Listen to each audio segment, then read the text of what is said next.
Hi friends, welcome back to my channel. నా స్టైల్లో sponge cake ఎలా చేస్తానో చూసేయండి. ఫస్ట్ అయితే ఒక బౌల్ మైదా పిండి జల్లించి పెట్టుకోవాలి. అందులో 1 teaspoon baking powder, half teaspoon baking soda, చిటికెడు ఉప్పు వేసి కలిపి పక్కన పెట్టుకోండి. అలాగే కేక్ బౌల్లో ఆయిల్ అప్లై చేసుకొని మైదా పిండి కూడా మొత్తం అప్లై చేసుకొని తర్వాత మిక్సీ జార్లో 2 ఎగ్స్ తీసుకొని half bowl sugar, half cup oil or ghee ఉంటే గీ వేసుకోండి. 1 టీ స్పూన్ వెనిలా ఎసెన్స్, పావు కప్పు పాలు వేసుకొని గ్రైండ్ చేసుకోండి.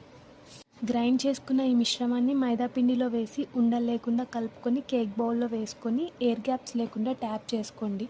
10 మినిట్స్ ప్రీహీట్ చేసుకున్న గిన్నెలో స్టాండ్ పెట్టి కేక్ బౌల్ పెట్టేసి మూత పెట్టి లో టు మీడియం ఫ్లేమ్లో 40 to 45 మినిట్స్ బేక్ చేసుకోండి. పూర్తిగా బేక్ అయిందా లేదా చెక్ చేసుకొని ఆ తర్వాత బౌల్ని అయితే బయటికి తీసుకొని చల్లారిన తర్వాత కేక్ని సపరేట్ చేసుకొని మీకు నచ్చినట్టుగా డెకరేట్ చేసుకోండి.